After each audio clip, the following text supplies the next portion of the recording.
अस्सलाम वालेकुम। रोज़े की हालत में अक्सर मुँह से बदबू आना शुरू हो जाती है जब आप पूरा दिन ना कोई चीज़ खाएँ, ना पिएँ और जिस्म में पानी की कमी हो जाए, मुँह खुश्क हो जाए तो अक्सर मुँह से स्मेल आना शुरू हो जाती है या फिर ड्रिंक का सबब बनती है।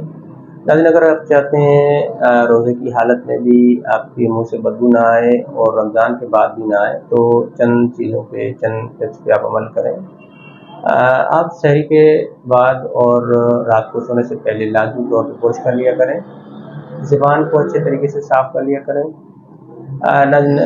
बेहतर तरीके से सहरी और अफ्तारी के खानों को मैनेज करने से भी आपके मुँह की बदबू कम हो सकती है।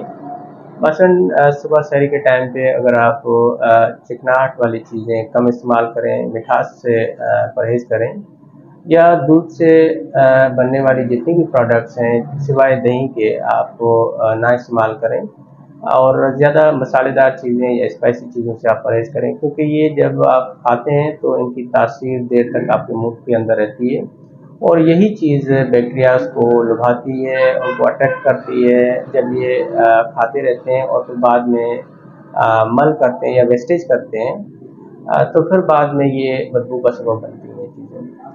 लेकिन इसके लिए आपको एक टोटका है जो अगर हफ्ते में 5 दिन तक आप करें या रोज़ाना कर सकते हैं, कोई ज़्यादा मुश्किल वाला काम नहीं है। 1 गिलास पानी को आपने गर्म करना है, नीम गर्म करके उसमें एक चुटकी भर आपने नमक डाल देना है और आप गुरारे कर लें, सुबह कर लें, शाम के टाइम पे कर लें सोने से पहले। नमक में अल्लाह ताला ने ये क्वालिटी रखी है कि बैक्टीरिया जितने भी हैं या जर्म्स इनसे दूर रहते हैं। आपने देखा होगा अक्सर जब गोश्त को लंबे अरसे तक प्रिजर्व करना हो या उसकी हिफाजत करनी होती है, महफूज रखना होता है बैक्टीरिया से, तो उसके ऊपर नमक लगा देते हैं, फ़िश के ऊपर या मछली के ऊपर लगा देते हैं। कुर्बानी के दिनों में कुर्बानी के जानवरों की खाल के ऊपर नमक लगाते हुए देखा हो। इसलिए नमक लगाते हैं कि नमक लगाने के बाद ये चीज़ें सड़ती नहीं है, ख़राब नहीं होती, क्योंकि नमक बैक्टीरियाज़ को करीब नहीं आने देता और चीज़ों की हिफाजत करता है। अगर आप गरारे करेंगे, एक तो सोडियम की वजह से आपके दांत महफूज हो जाएंगे, आपके दांतों के अंदर कैविटीज़ नहीं लगेंगी और दांतों की कैविटीज़ के अंदर अगर बैक्टीरियाज होंगे तो वो भी ख़त्म हो जाएंगे।